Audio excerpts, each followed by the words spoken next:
3분 늦어 면접 떨어진 날, 그 할아버지가 재벌 어르신! 회장이었습니다. 괜찮으세요? 면접을 포기하고 폐지 줍는 노인이 눈길에 리어카를 끌다가 미끄러져 어르신! 노인을 일으켜 괜찮으세요? 세우는 날, 내 인생도 바로 서게 될 줄은 나도 몰랐습니다. 진흙탕에 어르신! 처박힌 제 구두가 괜찮으세요? 황금으로 된 회장실 문을 여는 열쇠가 될 줄은 그땐 꿈에도 몰랐으니까요. 어르신! 으악, 괜찮으세요? 단말마 같은 비명이 고막을 찢었습니다. 가파른 언덕길, 폐지를 산더미처럼 쌓은 어르신! 리어카가 눈길에 미끄러져 거꾸로 질주하고 있었습니다. 그 무거운 무게에 질질 끌려 내려가는 백발의 노인. 위험해. 달려가야 하는데 발이 떨어지지 않았습니다. 시계를 봤습니다. 9시 25분.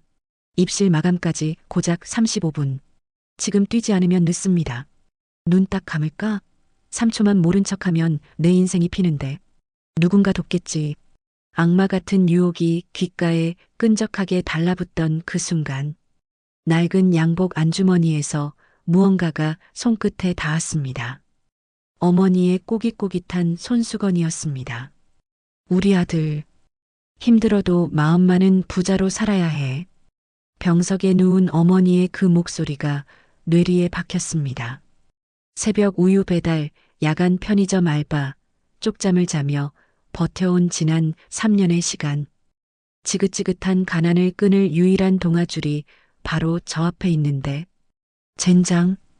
저는 입술을 깨물며 밤새 외웠던 면접 예상 질문지를 눈보라 속에 내던졌습니다. 그리고 달렸습니다. 내 인생의 성공이 있는 앞쪽이 아니라 쓰러져가는 노인이 있는 뒤쪽을 향해서요. 시간을 잠시 오늘 새벽으로 돌려보겠습니다. 끙. 얇은 합판 벽 하나를 사이에 둔 안방에서 어김없이 그 소리가 들려왔습니다. 어머니가 억지로 삼키려 해도 새어나오는 신음소리. 새벽 4시. 가난한 동네의 새벽 공기는 유난히 찼습니다. 저는 이불을 머리끝까지 뒤집었었지만 어머니의 고통스러운 소리마저 막을 수는 없었습니다. 10년 전 식당 주방에서 미끄러져 허리를 다치셨던 그날. 의사는 수술이 시급하다고 했지만 1,000만 원이라는 돈 앞에 우리는 무릎을 꿇어야 했습니다. 그날 이후 어머니의 허리에는 수술 자국 대신 파스 자국만 늘어갔고 제 가슴에는 죄책감이라는 멍이 들었습니다. 벌떡 몸을 일으켰습니다. 오늘은 태성그룹 최종 면접일. 이 지독한 가난의 고리를 끊을 수 있는 결전의 날입니다. 화장실로 들어가 수도꼭지를 틀었습니다. 보일러 기름값이 아까워 겨우내 틀지 않은 찬물. 얼굴에 물을 끼얹자 마치 면도날로 살을 저미는 듯한 한기가 뺨을 때렸습니다. 거울을 봤습니다. 습기 찬 거울 속에 28살이라기엔 너무 일찍 늙어버린 한 청년이 저를 노려보고 있었습니다. 밤새 편의점 폐기 도시락으로 때운 얼굴은 퉁퉁 부어 있었고 눈 밑에는 검은 그림자가 짙게 내려앉아 있었습니다. 할 수 있다. 제발 이번만은. 젖은 수건으로 얼굴을 닦으며 주문처럼 중얼거렸습니다. 수건에서는 덜 마른 눅눅한 냄새가 났지만 그것마저도 지금 제 처지 같았습니다. 방으로 돌아와 다림질에 둔 양복을 꺼냈습니다. 시장통에서 3만 원 주고 산 싸구려 양복. 하지만 어머니가 밤새 낡은 다리미로 꾹꾹 눌러 펴주신 덕분에 제법 태가 났습니다. 바지를 입으려는데 무릎 쪽에 희미한 바느질 자국이 보였습니다. 지난주 배달 알바를 하다가 넘어져 찢어진 곳을 어머니가 돋보기를 쓰고 한 땀 한 땀 기워주신 흔적이었습니다. 그 실밥 자국을 손가락으로 쓸어내리는데 코끝이 찡해졌습니다. 이건 그냥 실밥이 아닙니다. 기죽지 마라, 내 새끼. 라고 말하는 어머니의 목소리였습니다. 새벽 4시 30분. 자전거에 올랐습니다. 뒤에는 우유 상자 6개. 매일 같은 시간, 같은 길을 도는 삶이었습니다. 페달을 밟자 11월 말 새벽에 차가운 바람이 뺨을 후려쳤습니다. 장갑을 끼면 우유병을 잡기 불편해서 맨손으로 자전거를 몰았습니다. 손가락 끝이 곧 시렸지만 이 정도 추위쯤이야. 101호, 102호, 103호. 익숙한 문 앞에 우유를 놓았습니다. 어떤 집에서는 따뜻한 불빛이 새어나왔고 어떤 집에서는 아기 울음소리가 또 어떤 집에서는 부부 싸움 소리가 들렸습니다. 돈이 없어서 애를 어떻게 키워? 벽 너머로 들려오는 고함. 가난이 사람을 어떻게 짓밟는지 저는 너무 잘 압니다. 나는 그렇게 살지 않을 거야. 페달을 더 힘차게 밟았습니다. 오전 7시 우유 배달을 끝내고 집에 돌아오니 부엌에서 참기름 냄새가 났습니다. 준호야, 왔니? 어머니가 김밥을 싸고 계셨습니다. 허리가 아프신데도 새벽부터 일어나 제 도시락을 준비하신 겁니다. 엄마가 정성껏 쌌어. 오늘 면접 가는데 든든하게 먹어야지. 환하게 웃으시는 어머니. 하지만 그 웃음 뒤로 이를 악문 고통의 흔적이 보였습니다. 주름 깊은 얼굴, 반백의 머리, 김이 핀 손등. 55의 어머니는 예순처럼 보였습니다. 준호야. 어머니가 제 손을 잡았습니다. 오늘 면접. 긴장되니? 아니, 괜찮아. 자신 있어. 거짓말이었습니다. 손이 떨릴 만큼 긴장됐습니다. 하지만 어머니 앞에서만큼은 강한 척해야 했습니다. 우리 준호 정말 대단하다. 100번도 넘게 떨어졌는데 포기 안 하고. 어머니의 눈에 눈물이 맺혔습니다. 엄마는 그것만으로도 자랑스러워. 설령 오늘 또 떨어져도 괜찮아. 엄마, 나 오늘 꼭 붙을 거야. 그리고 엄마 수술시켜 드릴 거야. 어머니는 제 손을 꽉 쥐셨습니다. 차갑고 거친 손. 10년 넘게 설거지와 청소로 닳고 다른 손. 엄마가 기도 많이 할게. 고마워, 엄마. 집을 나서는데 어머니가 뒤에서 말씀하셨습니다. 준호야, 넘어지지 마. 조심해서 다녀와. 손을 흔들고 계단을 내려갔습니다. 오전 9시 20분. 강남역에서 내렸습니다. 회사까지는 걸어서 15분. 버스비 1,400원이 아까워 걸었습니다. 화려한 강남거리, 고층 빌딩, 깨끗한 도로, 외제차들. 이곳은 제가 사는 반지하와는 다른 세상이었습니다. 언젠가 나도 꿈 같은 생각을 하며 언덕길에 접어들었습니다. 회사는 언덕 위에 있었습니다. 경사가 꽤 가팔랐습니다. 후, 새벽 우유 배달로 지친 몸. 숨이 차기 시작했습니다. 하지만 시계를 보니 9시 24분. 아직 36분이나 남았습니다. 여유가 있었습니다. 바로 그때였습니다. 으악! 앞에서 비명이 터졌습니다. 고개를 들었습니다. 언덕 위에서 리어카 하나가 미끄러지듯 내려오고 있었습니다. 폐지를 산더미처럼 쌓은 위태로운 리어카. 그 뒤에서 백발의 할아버지가 필사적으로 손잡이를 붙잡고 계셨습니다. 하지만 중력을 이길 수 없었습니다. 리어카는 할아버지를 끌고 점점 빠르게 미끄러졌습니다. 위험해. 본능이 외쳤습니다. 하지만 동시에 손목시계의 초침 소리가 귓가를 두드렸습니다. 또 9시 25분. 35분 남았습니다. 도와드리면 20분은 걸릴 거야. 그럼 늦어. 머릿속에서 계산기가 돌아갔습니다. 냉정하고 이성적인 계산. 지나가자. 누군가 다른 사람이 도울 거야. 발걸음을 옮기려 했습니다. 하지만 사람 살려. 할아버지의 신음이 바람을 타고 날아왔습니다. 그 순간 할아버지의 얼굴이 보였습니다. 주름 가득한 얼굴, 새하얗게 질린 얼굴, 공포에 떠는 눈빛, 그 얼굴이 우리 어머니 얼굴과 겹쳐 보였습니다.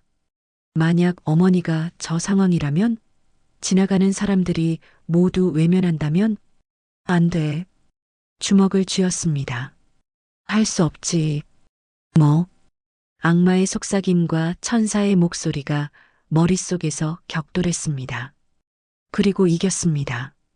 어머니가 평생 제게 가르쳐 주신 것이 우리 아들 힘들어도 마음만은 부자로 살아야 해. 안주머니의 손수건을 만졌습니다. 젠장. 들고 있던 면접 예상 질문지를 바닥에 내던졌습니다. 흰 종이가 바람에 나부끼며 날아갔습니다. 제가 3개월간 밤새워 준비한 그 종이가 그리고 달렸습니다. 할아버지, 제가 갑니다. 있는 힘껏 언덕을 올라갔습니다. 10m, 5m, 3m, 거리가 좁혀졌습니다. 바로 그때 콰르르릉 리어카가 완전히 옆으로 기울었습니다. 넘어지는 순간이었습니다. 안 돼. 마지막 힘을 짜내 뛰어 올랐습니다. 그리고 리어카를 붙잡았습니다. 쾅! 엄청난 무게가 제 몸을 덮쳤습니다. 손바닥이 찢어지는 것 같았습니다. 팔뚝 근육이 비명을 질렀습니다. 하지만 버텼습니다. 으윽, 으윽. 이를 악물고 리어카를 밀어 올렸습니다. 온몸에 힘을 쏟아부었습니다. 쿵. 리어카가 바로 섰습니다. 하, 하. 숨이 끊어질 것 같았습니다. 온몸이 땀과 눈으로 흠뻑 젖었습니다. 양복은 눈에 젖어 무겁게 늘어졌고 무릎을 꿇는 바람의 바지에는 눈과 진흙이 범벅이 됐습니다. 손바닥은 얼음처럼 차가운 금속에 닿아 있던 탓에 새빨갛게 부어올랐습니다.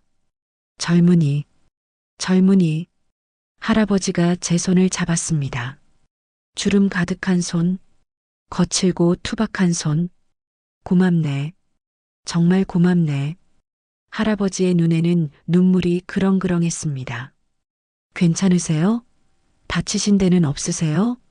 아니, 괜찮네. 자네 덕분에 살았어. 할아버지는 제 손을 꽉 쥐었습니다. 자네, 어디 급한데 가는 것 같은데. 할아버지는 제 양복 차림을 보셨습니다. 아, 네. 면접이 있어서요. 순간 할아버지의 얼굴이 굳었습니다. 면접? 그럼 빨리 가봐야지. 늦으면 안 되는데. 네. 시계를 봤습니다. 9시 43분. 17분 남았습니다. 회사까지는 15분 거리. 뛰어가면 아슬아슬하게 도착할 수 있을지도. 할아버지, 조심히 가세요. 인사를 하고 돌아서려는데 할아버지가 제 팔을 붙잡았습니다. 젊은이. 네. 할아버지는 제 눈을 똑바로 바라보셨습니다. 탁한 눈동자 속에 무언가 깊은 것이 반짝였습니다. 자네 같은 젊은이가 있어서 이 세상이 아직 따뜻한 것 같네. 면접. 잘 보고 와. 자네 같은 사람은 분명 좋은 데 갈 거야. 감사합니다. 할아버지의 눈 묻은 손을 꽉 잡았습니다. 그리고 뛰기 시작했습니다. 눈 쌓인 언덕을 내려갔습니다. 젖은 구두가 눈길에 미끄러졌습니다. 숨이 턱까지 찼습니다. 다리가 후들거렸습니다. 하지만 멈출 수 없었습니다. 회사 건물이 보였습니다. 조금만 더. 신호등. 빨간불이었습니다. 차가 지나갔습니다. 하지만 기다릴 시간이 없었습니다. 건너뛰었습니다. 빵빵. 경적 소리가 울렸습니다. 하지만 개의치 않았습니다. 로비로 뛰어들어갔습니다. 엘리베이터는 9층. 제 길. 입술을 깨물며 비상계단으로 몸을 던졌습니다. 12층. 면접장은 12층. 5층, 6층, 7층. 심장이 터질 것 같았습니다. 폐가 불타는 것 같았습니다. 하지만 뛰었습니다. 10층, 11층, 드디어 12층. 문을 벌컥 열고 복도로 뛰어들었습니다. 면접장이 표지판을 봤습니다. 왼쪽 끝, 마지막 힘을 쥐어짜 달렸습니다. 그리고 면접장 문 앞에 도착했습니다. 시계를 봤습니다. 10시 3분, 딱 3분 늦었습니다. 떨리는 손으로 문을 두드렸습니다. 똑똑똑. 저기, 면접 보러 온 민준호입니다. 잠시 침묵이 흘렀습니다. 다시 두드렸습니다. 더 세게. 죄송합니다. 오는 길에 사고가 있어서 3분 늦었습니다. 제발. 문 안에서 인기척이 느껴졌습니다. 하지만 문은 열리지 않았습니다.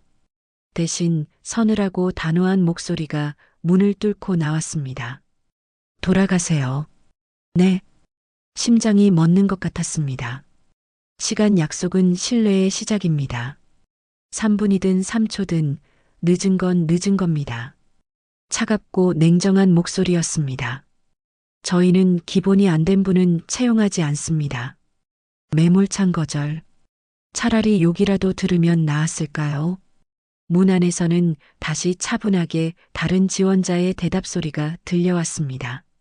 네, 저는 팀워크를 가장 중요하게 생각합니다. 좋습니다. 구체적인 사례를 들어주시겠어요? 면접은 계속되고 있었습니다.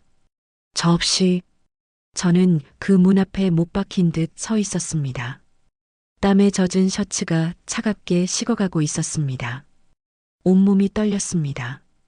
추위 때문이 아니었습니다. 분명 할아버지는 좋은 데 갈 거라고 하셨는데 할아버지의 말이 메아리 쳤습니다. 자네 같은 사람은 분명 좋은 데 갈 거야.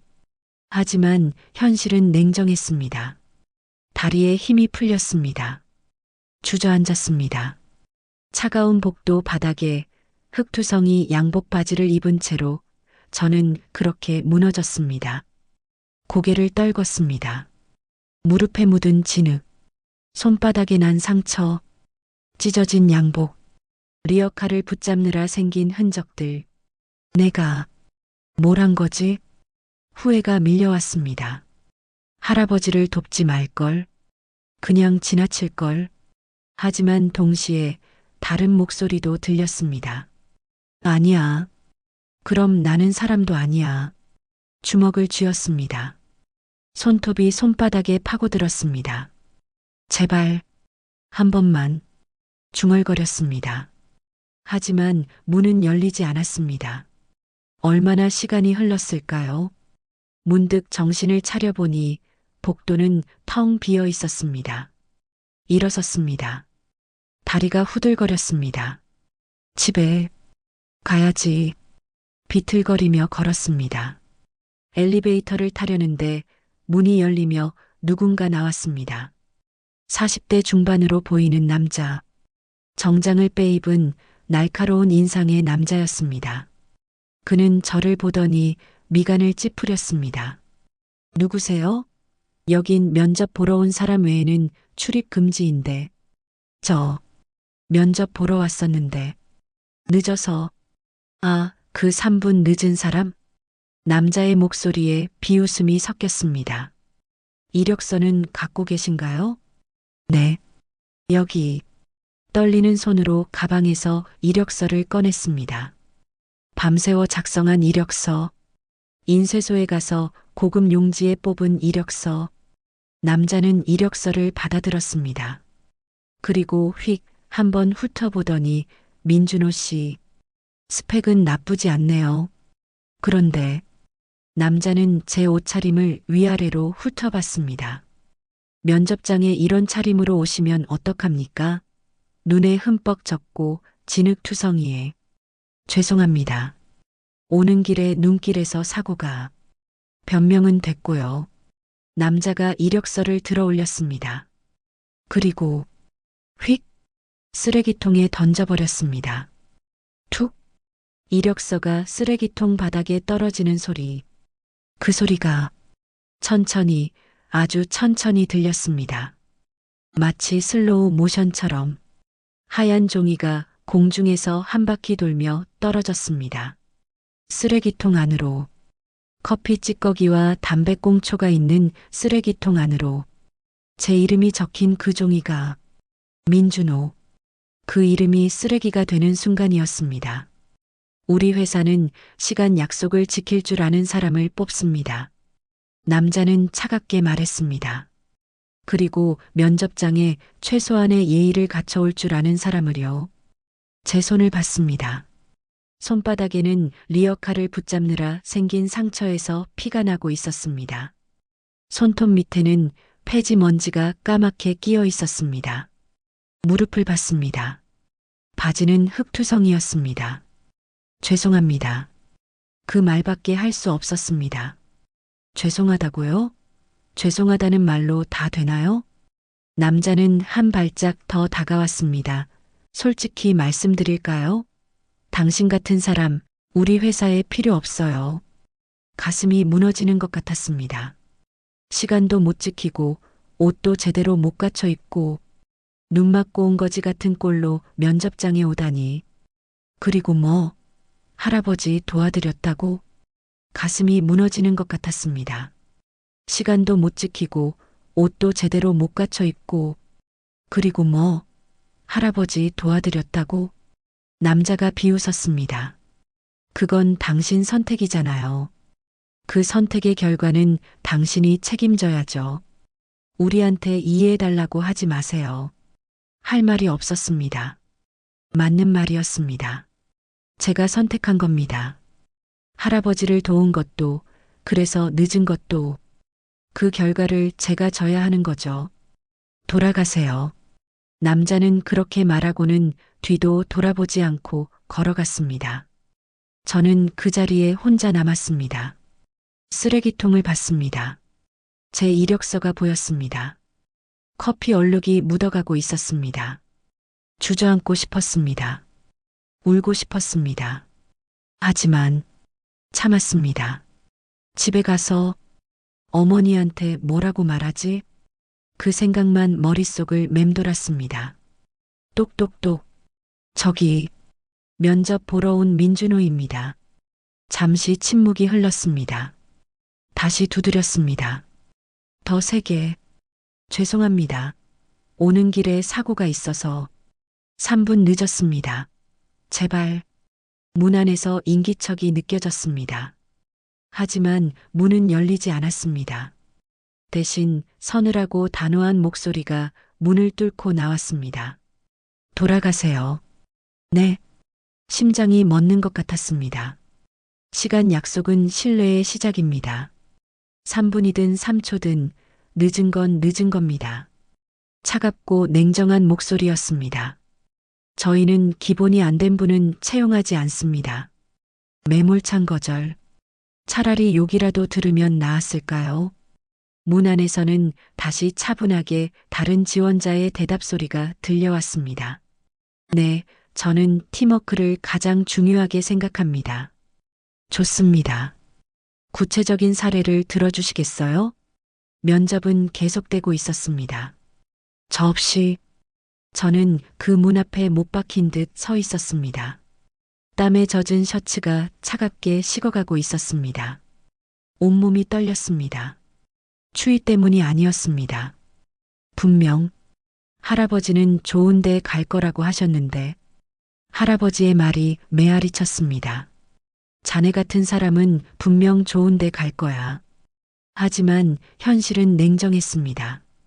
다리에 힘이 풀렸습니다. 주저앉았습니다. 차가운 복도 바닥에 흙투성이 양복 바지를 입은 채로 저는 그렇게 무너졌습니다. 고개를 떨궜습니다. 무릎에 묻은 진흙, 손바닥에 난 상처, 찢어진 양복, 리어카를 붙잡느라 생긴 흔적들. 내가 뭘 한 거지? 후회가 밀려왔습니다. 할아버지를 돕지 말걸. 그냥 지나칠걸. 하지만 동시에 다른 목소리도 들렸습니다. 아니야. 그럼 나는 사람도 아니야. 주먹을 쥐었습니다. 손톱이 손바닥에 파고들었습니다. 제발, 한 번만, 중얼거렸습니다. 하지만 문은 열리지 않았습니다. 얼마나 시간이 흘렀을까요? 문득 정신을 차려보니 복도는 텅 비어 있었습니다. 일어섰습니다. 다리가 후들거렸습니다. 집에 가야지. 비틀거리며 걸었습니다. 엘리베이터를 타려는데 문이 열리며 누군가 나왔습니다. 40대 중반으로 보이는 남자. 정장을 빼입은 날카로운 인상의 남자였습니다. 그는 저를 보더니 미간을 찌푸렸습니다. 누구세요? 여긴 면접 보러 온 사람 외에는 출입 금지인데. 저 면접 보러 왔었는데. 늦어서. 아, 그 3분 늦은 사람? 남자의 목소리에 비웃음이 섞였습니다. 10시 3분. 3분. 매몰찬 거절. 차라리 욕이라도 들으면 나았을까요? 문 안에서는 다시 차분하게 다른 지원자의 대답 소리가 들려왔습니다. 네, 저는 팀워크를 가장 중요하게 생각합니다. 좋습니다. 구체적인 사례를 들어주시겠어요? 면접은 계속되고 있었습니다. 저 없이 저는 그 문 앞에 못 박힌 듯 서 있었습니다. 땀에 젖은 셔츠가 차갑게 식어가고 있었습니다. 온몸이 떨렸습니다. 추위 때문이 아니었습니다. 분명 할아버지는 좋은 데 갈 거라고 하셨는데 할아버지의 말이 메아리 쳤습니다. 자네 같은 사람은 분명 좋은 데 갈 거야. 하지만 현실은 냉정했습니다. 다리에 힘이 풀렸습니다. 주저앉았습니다. 차가운 복도 바닥에 흙투성이 양복 바지를 입은 채로 저는 그렇게 무너졌습니다. 고개를 떨궜습니다. 무릎에 묻은 진흙, 손바닥에 난 상처, 찢어진 양복, 리어카를 붙잡느라 생긴 흔적들. 내가 뭘 한 거지? 후회가 밀려왔습니다. 할아버지를 돕지 말걸. 그냥 지나칠걸. 하지만 동시에 다른 목소리도 들렸습니다. 아니야. 그럼 나는 사람도 아니야. 주먹을 쥐었습니다. 손톱이 손바닥에 파고들었습니다. 제발, 한 번만, 중얼거렸습니다. 하지만 문은 열리지 않았습니다. 얼마나 시간이 흘렀을까요? 문득 정신을 차려보니 복도는 텅 비어 있었습니다. 일어섰습니다. 다리가 후들거렸습니다. 집에 가야지. 비틀거리며 걸었습니다. 엘리베이터를 타려는데 문이 열리며 누군가 나왔습니다. 40대 중반으로 보이는 남자. 정장을 빼입은 날카로운 인상의 남자였습니다. 그는 저를 보더니 미간을 찌푸렸습니다. 누구세요? 여긴 면접 보러 온 사람 외에는 출입 금지인데. 저 면접 보러 왔었는데. 늦어서. 아, 그 3분 늦은 사람? 남자의 목소리에 비웃음이 섞였습니다. 이력서는 갖고 계신가요? 네. 여기. 떨리는 손으로 가방에서 이력서를 꺼냈습니다. 밤새워 작성한 이력서. 인쇄소에 가서 고급 용지에 뽑은 이력서.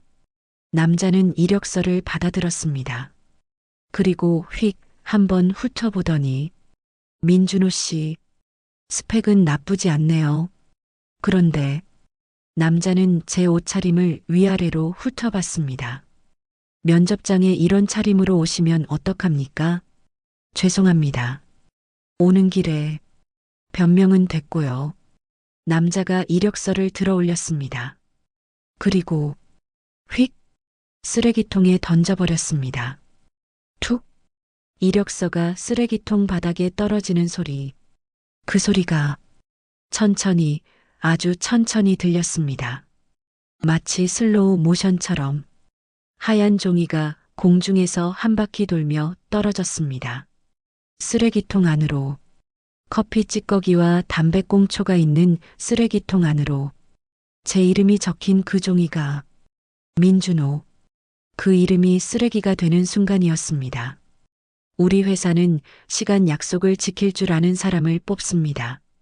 남자는 차갑게 말했습니다. 그리고 면접장에 최소한의 예의를 갖춰올 줄 아는 사람을요. 제 손을 봤습니다. 손바닥에는 리어카를 붙잡느라 생긴 상처에서 피가 나고 있었습니다. 손톱 밑에는 폐지 먼지가 까맣게 끼어 있었습니다. 무릎을 봤습니다. 바지는 흙투성이었습니다. 죄송합니다. 그 말밖에 할 수 없었습니다. 죄송하다고요? 죄송하다는 말로 다 되나요? 남자는 한 발짝 더 다가왔습니다. 솔직히 말씀드릴까요? 당신 같은 사람 우리 회사에 필요 없어요. 가슴이 무너지는 것 같았습니다. 시간도 못 지키고 옷도 제대로 못 갖춰 입고 그리고 뭐 할아버지 도와드렸다고? 남자가 비웃었습니다. 그건 당신 선택이잖아요. 그 선택의 결과는 당신이 책임져야죠. 우리한테 이해해달라고 하지 마세요. 할 말이 없었습니다. 맞는 말이었습니다. 제가 선택한 겁니다. 할아버지를 도운 것도, 그래서 늦은 것도, 그 결과를 제가 져야 하는 거죠. 돌아가세요. 남자는 그렇게 말하고는 뒤도 돌아보지 않고 걸어갔습니다. 저는 그 자리에 혼자 남았습니다. 쓰레기통을 봤습니다. 제 이력서가 보였습니다. 커피 얼룩이 묻어가고 있었습니다. 주저앉고 싶었습니다. 울고 싶었습니다. 하지만 참았습니다. 집에 가서 어머니한테 뭐라고 말하지? 그 생각만 머릿속을 맴돌았습니다. 엘리베이터를 탔습니다. 거울에 비친 제 모습, 페인이었습니다. 흐트러진 머리, 땀과 흙으로 범벅된 얼굴, 찢어진 양복, 괴물 같아 쓴웃음이 나왔습니다. 1층 로비에 내렸습니다. 사람들이 저를 힐끔거리며 지나갔습니다. 비켜가듯이, 더러운 거지를 대하듯이 건물 밖으로 나왔습니다. 햇빛이 눈부셨습니다. 아침에는 희망으로 가득했던 그 햇살이 지금은 제 비참함을 조롱하는 것만 같았습니다. 벤치를 찾았습니다. 주저앉았습니다. 한숨이 나왔습니다. 길고 깊은 한숨. 손을 봤습니다. 여전히 피가 나고 있었습니다. 하지만 아프지 않았습니다. 몸의 고통보다 마음의 고통이 더 컸으니까요. 어떻게 집에 가지? 어머니 얼굴이 떠올랐습니다. 준호야, 좋은 소식 들려줘야 한다. 기대에 찬 어머니의 눈빛. 그 눈빛을 어떻게 마주 볼까요? 휴대폰을 꺼냈습니다. 어머니한테서 문자가 와 있었습니다. 준호야, 면접 잘 보고 있지? 엄마가 기도 많이 하고 있어. 파이팅! 눈물이 났습니다. 참았던 눈물이 터져 나왔습니다. 엄마, 미안해. 미안해. 손으로 얼굴을 감쌌습니다. 사람들이 지나다니는 거리 한복판에서 저는 울고 있었습니다. 28년을 살면서 거리에서 운 건 처음이었습니다. 얼마나 울었을까요? 눈물이 마를 때쯤 누군가 다가왔습니다. 젊은이, 고개를 들었습니다. 한 노인이 서 계셨습니다. 70대쯤 되어 보이는 자상한 인상의 할아버지. 괜찮은가? 네, 괜찮습니다.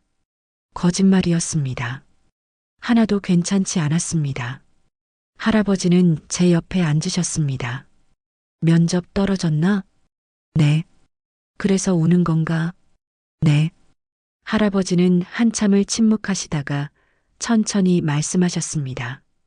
젊은이, 울어도 돼. 충분히 속상하니까. 그 말에 또 눈물이 났습니다. 하지만 말이야. 할아버지가 제 어깨를 토닥였습니다. 한 번의 실패가 인생의 끝은 아니야. 나도 젊었을 때 수없이 넘어졌어. 그런데 그때마다 일어났지. 하지만 저는 자네가 뭘 잘못했나? 누군가를 도와준 거잖아. 네. 손 봐. 그 상처는 누군가를 돕느라 생긴 거 아닌가? 저는 손을 봤습니다. 네. 할아버지 한 분이 리어카가 넘어지셔서 도와드렸어요. 그럼 됐어. 할아버지는 환하게 웃으셨습니다. 자네는 올바른 선택을 한 거야. 비록 그 선택 때문에 면접에 떨어졌지만 젊은이 선행은 반드시 복으로 돌아와. 내가 70년을 살아보니까 그래. 할아버지는 일어서셨습니다. 힘내게. 자네 같은 청년이라면 분명 좋은 일이 있을 거야. 감사합니다. 할아버지는 손을 흔들며 걸어가셨습니다. 저는 그 뒷모습을 바라보았습니다. 좋은 일이라 믿고 싶었습니다. 하지만 현실은 냉정했습니다. 휴대폰을 다시 꺼냈습니다. 어머니한테 전화를 걸어야 했습니다. 손가락이 떨렸습니다. 통화 버튼을 눌렀습니다. 신호음이 울렸습니다. 2번, 3번. 여보세요? 준호야. 어머니의 밝은 목소리. 엄마, 면접 어떻게 됐어? 잘 봤어? 엄마, 목이 메었습니다. 왜? 무슨 일 있어? 떨어졌어. 전화기 너머로 침묵이 흘렀습니다. 그래, 괜찮아. 어머니의 목소리가 떨렸습니다. 다음이 있으니까. 괜찮아. 미안해, 엄마.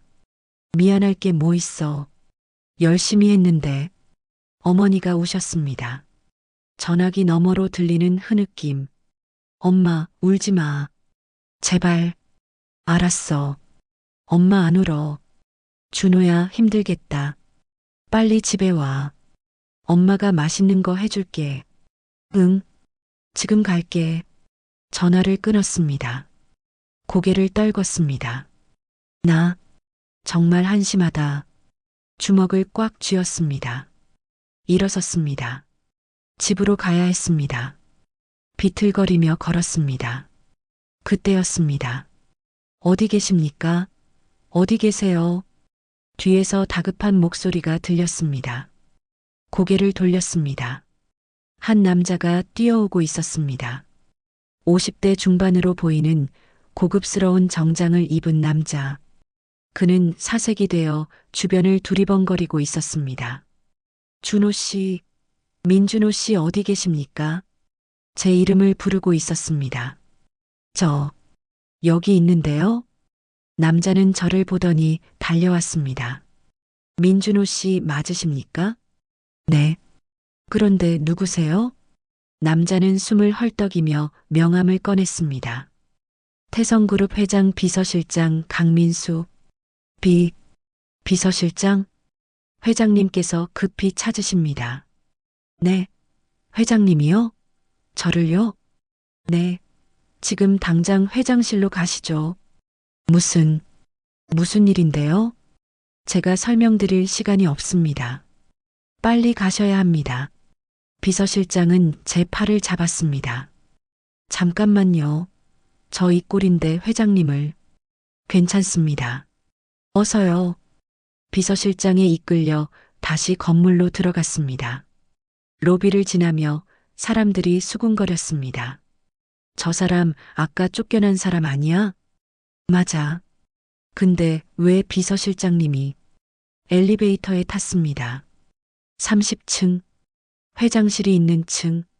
비서실장의 얼굴에는 땀이 송글송글 맺혀 있었습니다. 도대체 무슨 일인가요? 곧 아실 겁니다. 땡. 엘리베이터 문이 열렸습니다. 30층. 화려한 복도가 펼쳐졌습니다. 고급 카펫. 벽에 걸린 그림들. 은은한 조명. 제가 서 있었던 12층 복도와는 차원이 달랐습니다. 이쪽으로 오세요. 비서실장을 따라갔습니다. 복도 끝에 큰 문이 있었습니다. 회장실. 비서실장이 노크를 했습니다. 회장님, 민준호 씨 모셔왔습니다. 들어오게. 안에서 굵직한 목소리가 들렸습니다. 문이 열렸습니다. 넓은 회장실. 한쪽 벽은 통유리로 되어 있어서 서울 시내가 한눈에 내려다 보였습니다. 그리고 책상 뒤에 한 노인이 앉아 계셨습니다. 칠수는 넘어 보이는 할아버지. 하지만 눈빛은 날카로웠습니다. 자네가 민준호 군인가? 네, 그렇습니다. 가까이 오게 다가갔습니다. 할아버지는 저를 유심히 바라보셨습니다. 그리고 천천히 일어나셨습니다. 자네. 할아버지가 제 손을 잡으셨습니다. 자네가 그 청년이 맞나? 네. 무슨. 할아버지는 제 손을 자세히 보셨습니다. 손바닥에 난 상처, 손톱 밑에 낀 검은 때. 맞네. 맞아. 할아버지의 눈가에 눈물이 맺혔습니다. 할아버지, 도대체 무슨. 그때 깨달았습니다. 할아버지의 바지, 고급스러운 정장 바지 밑단이 살짝 찢어져 있었습니다. 그리고 그 찢어진 틈 사이로 무릎에 난 상처가 보였습니다. 설마. 그래. 할아버지는 고개를 끄덕이셨습니다. 나야. 아까 언덕길에서 리어카를 끌던. 정신이 멍해졌습니다. 리어카. 할아버지가. 회장님이셨어요? 그래. 미안하네. 신분을 속였어. 회장님은 의자에 앉으셨습니다. 매일 아침 폐지를 주워 운동 삼아서, 그리고 세상이 어떻게 돌아가는지 보려고. 회장님은 쓸쓸하게 웃으셨습니다. 이렇게 높은 곳에만 있다 보면 세상이 안 보이거든. 가난한 사람들이 어떻게 사는지, 세상이 얼마나 각박한지. 그런데 오늘 아침 눈이 내리는 언덕에서 리어카가 눈길에 미끄러졌지. 폐지 위에 눈까지 쌓여서 무거워진 데다 나이를 먹으니 힘이 없더군. 회장님은 저를 바라보셨습니다. 그때 자네가 나타났어. 면접에 늦을 걸 알면서도 날 도와줬지. 당연한 일을 했을 뿐입니다. 회장님은 창가로 걸어가셨습니다. 자네만 달려왔어. 자기 인생보다 남의 목숨을 먼저 생각한 거야. 자네가 떠난 후 나도 출근했어. 그리고 오늘 신입사원 면접이 있다는 걸 알았지. 회장님이 저를 돌아보셨습니다. 혹시나 해서 면접 명단을 봤어. 그리고 자네 이름을 발견했네. 민준호. 가슴이 두근거렸습니다. 면접장에 가보니 자네가 없더군. 인사팀에 물었더니 3분 늦어서 들여보내지 않았다고. 회장님의 얼굴이 굳어졌습니다. 3분. 겨우 3분 늦은 거야. 그것도 사람을 구하느라. 회장님은 책상 위에 인터폰을 눌렀습니다. 강 실장. 예, 회장님. 인사팀 과장 김동현. 지금 당장 내 앞으로 데려오게. 알겠습니다. 5분 후 회장실 문이 열렸습니다. 아까 그 남자가 들어왔습니다. 제 이력서를 쓰레기통에 던진 그 남자. 얼굴이 새하얗게 질려 있었습니다. 회장님 부르셨습니까? 김 과장. 네, 회장님. 자네 오늘 이 친구 면접 봤나? 회장님이 저를 가리키셨습니다. 과장은 저를 보더니 눈이 커졌습니다. 네, 봤습니다만. 어떻게 됐나? 그게 시간에 늦어서. 규정상. 규정? 회장님의 목소리가 차갑게 가라앉았습니다. 규정이 사람보다 중요한가? 아닙니다. 이 친구가 왜 늦었는지 아나? 모릅니다. 날 도와주느라 늦은 거야. 과장의 얼굴이 하얗게 변했습니다. 회장님을요? 그래. 이 친구는 자기 미래를 걸고 위험에 처한 노인을 구했어. 그게 사람의 도리 아닌가? 그런데 자네는 그런 친구의 이력서를 쓰레기통에 던져버렸다지? 죄송합니다. 제가 몰라봤습니다. 용서해 주십시오. 과장이 90도로 허리를 숙였습니다. 용서? 회장님은 냉정하게 말했습니다. 자네한테 용서를 구할 사람은 내가 아니야. 이 친구 집. 회장님은 저를 보셨습니다. 준호군, 받아줄 수 있겠나? 저는 괜찮습니다. 고맙네. 회장님은 다시 과장을 보셨습니다. 김 과장, 내일부터 인사팀에서 빠지게. 지방 영업소로 발령나. 회장님, 제발 나가보게. 알겠습니다. 과장은 비틀거리며 나갔습니다. 문이 닫혔습니다. 회장님은 저를 보셨습니다. 준호군, 네, 회장님. 우리 회사에 들어올 생각 있나? 심장이 멎는 줄 알았습니다. 네, 정식으로 제안하는 거야. 신입사원이 아니라 내 특별비서로. 특별비서요? 그래. 급여는 신입사원의 2배. 5천만 원에서 시작하지. 눈물이 났습니다. 그리고 회장님은 봉투 하나를 꺼내셨습니다. 이건 자네 어머니 수술비야. 1천만 원. 회사 복지 차원에서 지원하는 거네. 회장님, 어떤가? 할 수 있겠나? 할 수 있습니다. 아니, 하겠습니다. 좋아. 회장님이 제 어깨를 두드리셨습니다. 환영하네, 준호군. 앞으로 잘 부탁하네. 감사합니다. 정말 감사합니다. 저는 90도로 허리를 숙였습니다. 눈물이 뚝뚝 떨어졌습니다. 기쁨의 눈물이었습니다. 회장실을 나왔습니다. 꿈인가 싶었습니다. 손에는 회장님이 주신 봉투, 1천만 원이 들어있는 봉투, 그리고 주머니에는 명함. 태성그룹 회장 특별비서 민준호. 준호 씨, 비서실장이 웃으며 다가왔습니다. 축하드립니다. 정말 드라마 같은 일이네요. 저도 아직 믿기지 않아요. 회장님은 평소에도 그러십니다. 사람의 됨됨이를 보신다고. 비서실장이 제 어깨를 두드렸습니다. 오늘은 집에 가서 쉬세요. 내일부터 출근이니까요. 네, 감사합니다. 건물을 나섰습니다. 아침에 올라왔던 그 언덕길을 내려갔습니다. 하지만 이번에는 달랐습니다. 발걸음이 가벼웠습니다. 어머니, 수술시켜드릴 수 있어. 가슴이 벅찼습니다. 지하철역으로 향했습니다. 하지만 오늘은 지하철을 타지 않았습니다. 택시를 잡았습니다. 아저씨, 여기로 가주세요.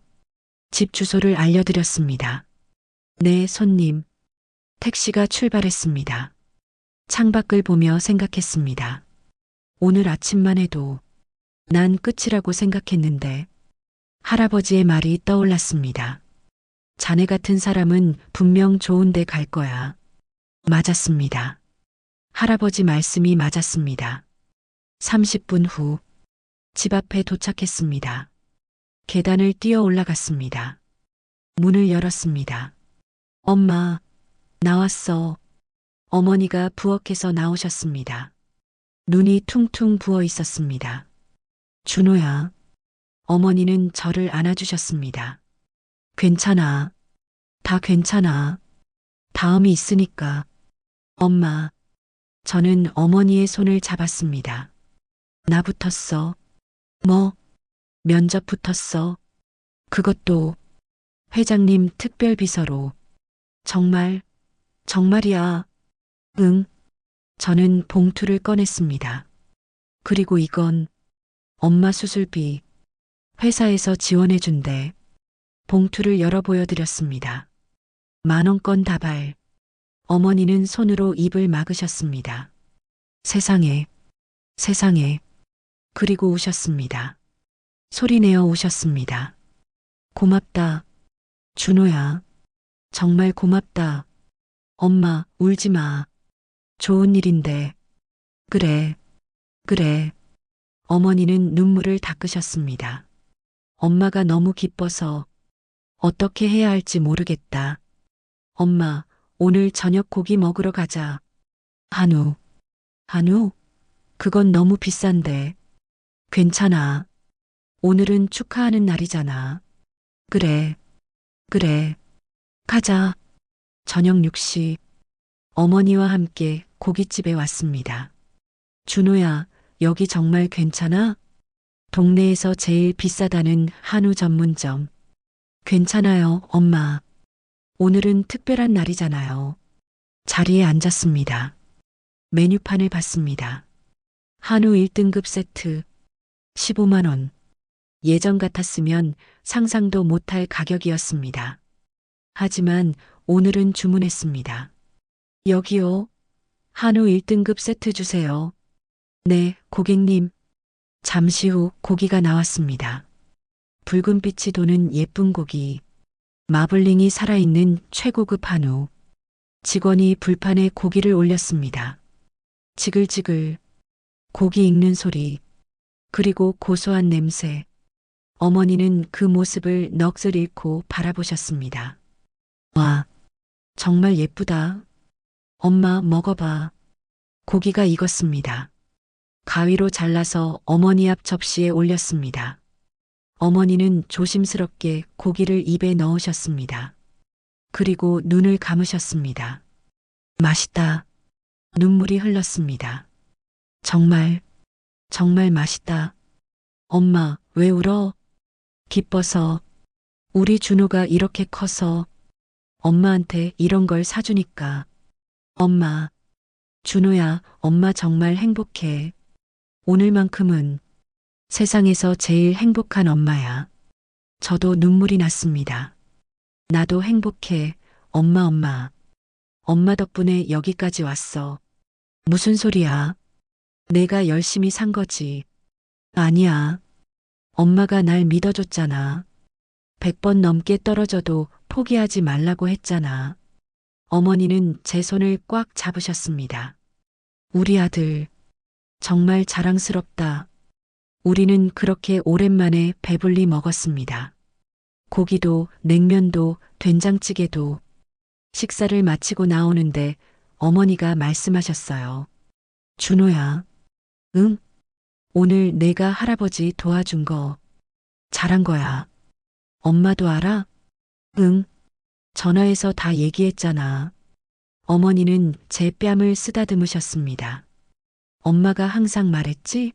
남 돕는 거 손해 아니라고. 응. 오늘 내가 증명했어. 선행은 복이 되어 돌아온다는 걸. 엄마, 앞으로도 그렇게 살아라. 돈도 중요하고 성공도 중요하지만 사람이 제일 중요한 거야. 알았어, 엄마. 집으로 돌아가는 길. 어머니가 제 팔짱을 꼈습니다. 준호야, 내일부터 출근이지? 응. 떨리니? 응. 엄청. 괜찮아. 우리 준호 잘할 거야. 엄마 믿음이 참 대단해. 당연하지. 넌 내 아들인데. 우리는 웃으며 걸었습니다. 11월 말에 찬 바람이 불었지만 전혀 춥지 않았습니다. 다음 날 아침, 새벽 4시, 알람이 울렸습니다. 하지만 오늘은 우유 배달을 하지 않았습니다. 회사 출근 준비를 했습니다. 어제 회사에서 지급받은 새 정장을 입었습니다. 회장님이 선물해 주신 정장. 오늘 당장 정장 가게 가서 맞춰 입게. 내 비서가 남루한 옷 입고 다닐 순 없지. 거울을 봤습니다. 말끔한 모습. 예전의 저와는 달랐습니다. 준호야. 어머니가 부르셨습니다. 응? 아침 먹고 가. 식탁에는 따뜻한 미역국이 놓여 있었습니다. 엄마가 정성껏 끓였어. 새 출발하는 날이잖아. 고마워, 엄마. 미역국을 먹었습니다. 따뜻하고 고소했습니다. 잘 다녀와, 준호야. 응, 엄마. 병원 예약은 다음 주로 잡았으니까 그때 같이 가자. 그래. 고맙다. 집을 나섰습니다. 아침 햇살이 눈부셨습니다. 오전 8시 회사에 도착했습니다. 로비에서 사람들이 저를 보며 수군거렸습니다. 저 사람 어제 그 사람 아니야? 맞아. 회장님 특별 비서로 들어왔다며? 대박. 신경 쓰지 않았습니다. 엘리베이터를 타고 30층으로 올라갔습니다. 비서실. 어서 오세요, 민 비서님. 비서실 직원들이 반갑게 맞아줬습니다. 열심히 하겠습니다. 회장님께서 기다리고 계세요. 회장실로 가보세요. 회장실로 갔습니다. 노크를 했습니다. 회장님, 민준호입니다. 들어오게. 안으로 들어갔습니다. 회장님은 창가에 서서 서울 시내를 내려다보고 계셨습니다. 준호군 왔나? 네, 회장님. 오늘부터 자네가 내 특별 비서야. 할 일이 많을 텐데 괜찮겠나? 네, 열심히 하겠습니다. 좋아. 그럼 오늘 첫 업무를 주지. 말씀하세요. 회장님이 저를 돌아보셨습니다. 우리 회사에서 장학금 제도를 만들려고 해. 가난하지만 착한 학생들을 돕는 거야. 좋은 일이네요. 자네가 그 담당을 맡아주게. 자네 같은 학생들을 찾아서 도와주는 거야. 가슴이 뭉클했습니다. 제가요? 그래. 자네가 제일 잘 알지 않나? 가난이 뭔지, 도움이 얼마나 소중한지. 네. 꼭 잘하겠습니다. 믿네. 회장님은 다시 창밖을 바라보셨습니다. 준호군. 네. 내가 70년을 살면서 깨달은 게 있어. 무엇인가요? 돈은 쌓아봤자 죽으면 끝이야. 하지만 선행은 다음 세대로 이어진다. 회장님이 저를 보셨습니다. 자네가 누군가를 도왔고 그 덕에 내가 자네를 도울 수 있었어. 이제 자네가 다른 누군가를 도와주게. 네. 그게 선순환이야. 세상을 따뜻하게 만드는 유일한 방법이지. 명심하겠습니다, 회장님. 점심시간. 밖으로 나왔습니다. 근처 편의점 앞을 지나가는데, 으악! 앞에서 비명소리가 들렸습니다. 고개를 들었습니다. 한 할머니가 짐을 잔뜩 든 채 비틀거리고 계셨습니다. 할머니. 달려갔습니다. 할머니를 부축했습니다. 괜찮으세요? 아이고. 고맙네, 젊은이. 짐이 너무 무거우신 것 같은데요. 어디까지 가세요? 저기 앞 정류장까지만. 제가 들어드릴게요. 짐을 들었습니다. 무거웠습니다. 하지만 괜찮았습니다. 할머니를 정류장까지 모셔다 드렸습니다. 정말 고맙네. 아니에요. 편의점으로 돌아가 두유 하나를 샀습니다. 그리고 다시 할머니한테 갔습니다. 할머니, 이거 드세요. 어머, 이걸 어떻게. 천천히 가셔도 괜찮습니다. 할머니는 제 손을 꽉 쥐셨습니다. 고맙네. 정말 고맙네. 요즘 같은 세상에 자네 같은 젊은이가 있다니. 당연한 일한 거예요. 버스가 왔습니다. 할머니는 버스에 올라타시며 손을 흔드셨습니다. 저도 손을 흔들었습니다. 버스가 떠났습니다. 저는 그 자리에 서서 생각했습니다. 이게 회장님이 말씀하신 거구나. 선순환. 제가 도움을 받았으니 이제 다른 사람을 돕는 거. 그게 진짜 성공이고 진짜 행복인 거. 미소가 지어졌습니다. 회사로 돌아가는 길. 하늘을 올려다봤습니다. 파란 하늘. 구름 한 점 없는 맑은 하늘. 할아버지. 감사합니다.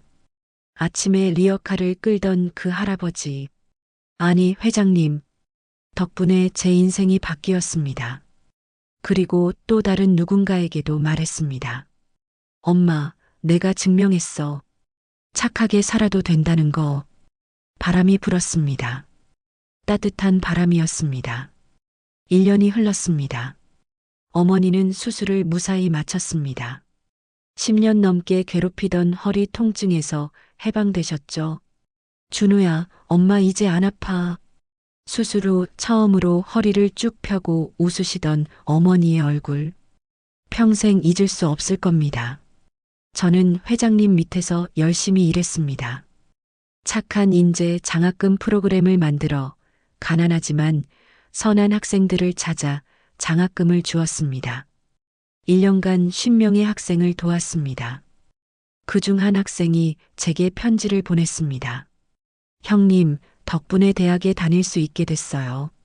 저도 나중에 형님처럼 다른 사람 도와주는 사람이 될게요. 그 편지를 읽으며 울었습니다. 이거구나. 이게 선순환이구나. 회장님 말씀이 맞았습니다. 선행은 다음 세대로 이어집니다. 제가 할아버지를 도왔고, 회장님이 저를 도왔고, 이제 제가 다른 사람을 돕고, 그들이 또 누군가를 돕는 거죠. 어느 겨울날, 회장님과 함께 거리를 걷고 있었습니다. 준호군, 네, 회장님. 1년 전 오늘이 뭔 날인지 아나? 네. 제가 회장님을 처음 뵌 날이죠. 그래. 언덕길에서 말이야. 회장님은 걸음을 멈추셨습니다. 그때 자네가 날 그냥 지나쳤다면 어떻게 됐을까? 모르겠습니다. 나는 알아. 회장님이 저를 보셨습니다. 자네는 평생 후회했을 거야. 그때 도왔어야 했는데라고. 네. 그리고 나는 회장님이 쓸쓸하게 웃으셨습니다. 아마 병원에 실려갔겠지. 그리고 깨달았을 거야. 이 각박한 세상에 선한 사람은 없다고. 하지만 자네가 달려왔어. 자네 덕분에 내 생각이 바뀌었지. 아직 이 세상은 따뜻하다고. 회장님이 제 어깨를 두드렸습니다. 고맙네, 준호군. 자네가 이 늙은이한테 희망을 줬어. 아닙니다. 제가 더 감사하죠. 우리는 웃으며 걸었습니다. 그때 앞에서 한 젊은이가 쓰러진 노인을 일으켜주는 모습이 보였습니다. 할아버지, 괜찮으세요? 고맙네, 젊은이. 그 모습을 보며 회장님이 말씀하셨습니다. 보이나? 저게 희망이야. 네. 한 사람의 선행이 세상을 바꾸는 거야. 저는 고개를 끄덕였습니다. 그리고 다짐했습니다. 나도 평생 그렇게 살자. 누군가에게 희망이 되는 사람으로. 여러분, 오늘 이야기 어떠셨나요? 민준호라는 한 청년의 이야기. 가난했지만 착했고 힘들었지만 포기하지 않았던 청년. 그리고 그 청년이 어려운 순간에도 타인을 도왔기에 받게 된 기적 같은 선물. 사실 이 이야기는 단순한 성공 스토리가 아닙니다. 이건 우리 모두에게 주는 메시지입니다. 착하게 살아도 괜찮다는 메시지. 요즘 세상이 각박하죠. 다들 자기 일에만 바쁘고 남 돕는 건 손해라고 생각합니다. 하지만 준호는 그렇게 살지 않았습니다. 면접에 늦을 걸 알면서도 할아버지를 도왔습니다. 그리고 그 선택이 결국 그의 인생을 바꿨죠. 여러분도 비슷한 경험 있으신가요? 누군가를 도와줬는데 오히려 손해를 본 것 같았던 경험. 하지만 나중에 그게 복이 되어 돌아온 경험. 댓글로 여러분의 이야기도 들려주세요. 그리고 혹시 지금 힘든 시간을 보내고 계신 분들, 준호처럼 가난하고 어렵고 미래가 보이지 않는 분들, 포기하지 마세요. 착하게 사세요. 정직하게 사세요. 그럼 반드시 좋은 일이 생깁니다. 준호에게 회장님이 나타난 것처럼 여러분에게도 기적 같은 일이 일어날 겁니다. 선행은 반드시 복이 되어 돌아옵니다. 그게 세상의 이치입니다. 오늘 영상이 도움이 되셨다면 좋아요 버튼 꾹 눌러주시고요. 구독과 알림 설정도 부탁드립니다. 그리고 오늘 하루만이라도 누군가에게 작은 친절을 베풀어 보세요. 문 좀 열어주고 짐 좀 들어주고 미소 좀 지어주세요. 그 작은 친절이 누군가의 인생을 바꿀 수 있습니다. 준호가 할아버지를 도와준 것처럼 여러분 오늘도 따뜻한 하루 보내세요. 그리고 기억하세요. 착하게 사는 게 손해가 아니라는 것을, 선행은 반드시 돌아온다는 것을. 그럼 이만. 안녕히 계세요.